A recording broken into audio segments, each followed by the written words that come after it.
दूर तक धान के सुनहरे खेत फैले हुए थे। जुम्मे का नौजवान लड़का बिंदु कटे हुए धान के पोले उठा रहा था और साथ ही साथ गा भी रहा था। धान के पोले थर थर कंधे भर भर लाए खेत, सुनहरा धन दौलत रे। बिंदु का बाप जुम्मा गांव में बहुत मकबूल था। हर शख्स को मालूम था कि उसको अपनी बीवी से बहुत प्यार है। उन दोनों का इश्क गांव के हर शख्स को मालूम था।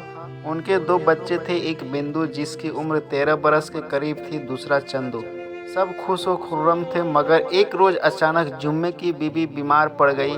हालत बहुत नाजुक हो गई। बहुत इलाज किए, टोने टोटके आजमाए, मगर उसको कोई इजाफा न हुआ।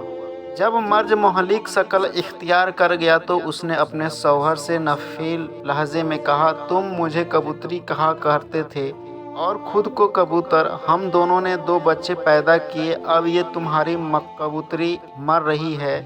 कहीं ऐसा न हो कि मेरे मरने के बाद तुम कोई और कबूतरी अपने घर ले आओ।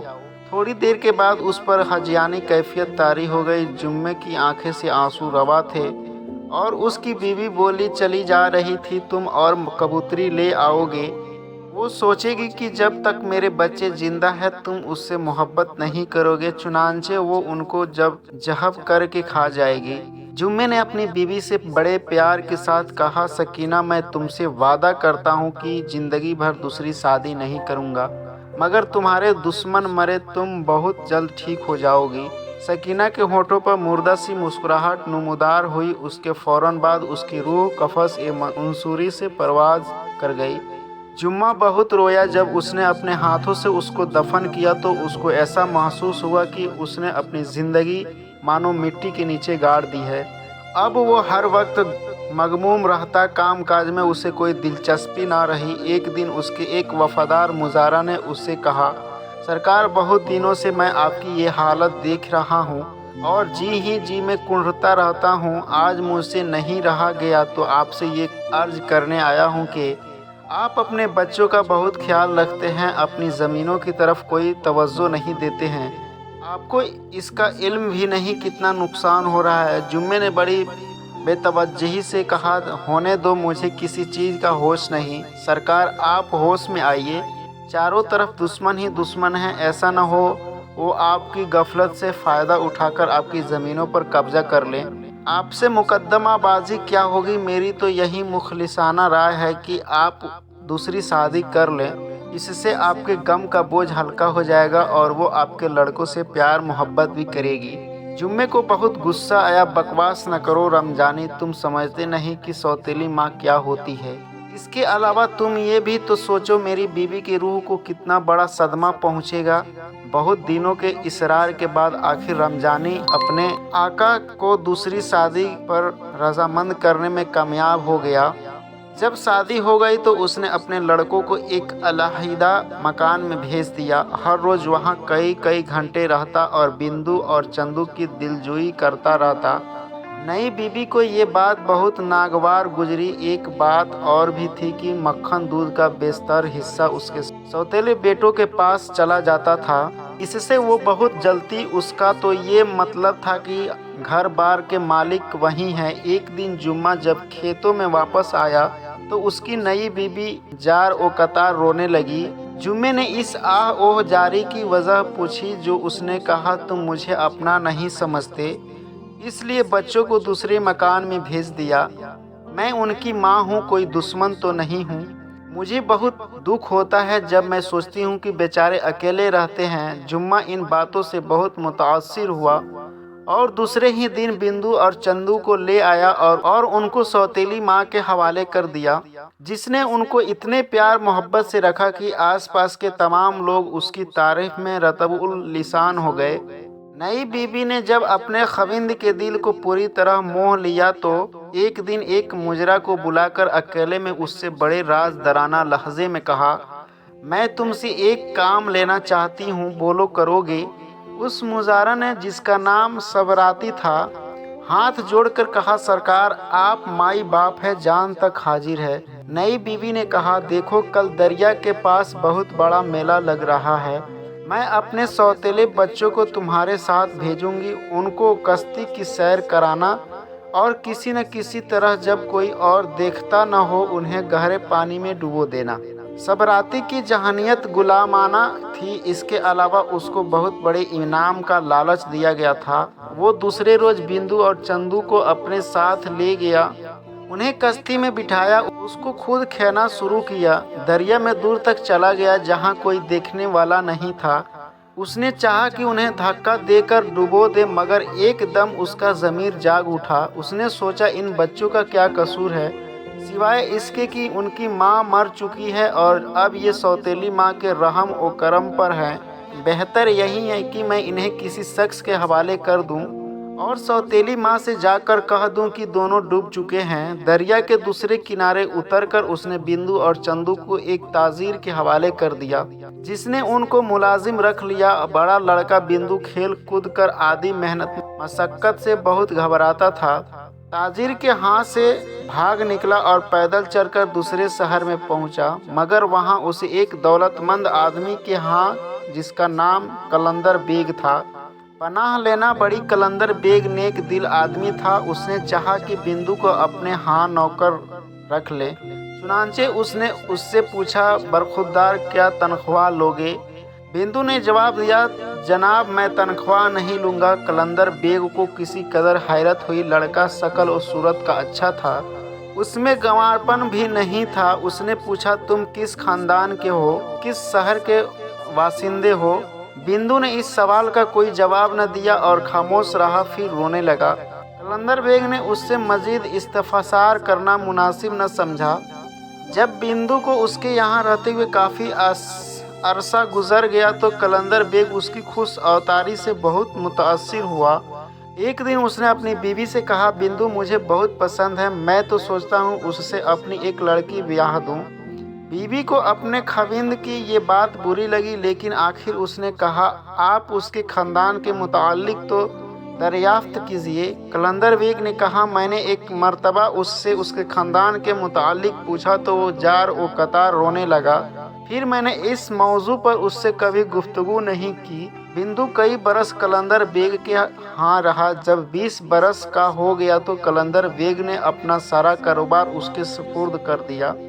काफ़ी अरसा गुजर गया। एक दिन बिंदु ने बड़े अदब से अपने आका से दरख्वास्त किया, दरिया के उस पार दूर जो एक गांव है, वहां मैं छोटा मकान बनवाना चाहता हूं। क्या मुझे आप इतना रुपया मरहमत फरमा सकते हैं कि मेरी ये ख्वाहिश पूरी हो जाए? कलंदर मुस्कुराया, तुम जितना रुपया चाहो ले सकते हो बेटा, लेकिन ये बताओ कि तुम दरिया पार उतनी दूर मकान क्यों बनवाना चाहते हो? बिंदु ने जवाब दिया, ये राज आप पर अनकरीब खुल जाएगा। बिंदु और चंदू का बाप अपने बेटों के फिराक में घुल घुल के मर चुका था। मुजारों की बड़ी अबतर हालात थी, इसलिए कि ज़मीनों की देखभाल करने वाला कोई भी न था। बिंदु बहुत सा रुपया लेकर अपने गांव पहुंचा। एक पक्का मकान बनवाया और मुजरों को खुशहाल कर दिया।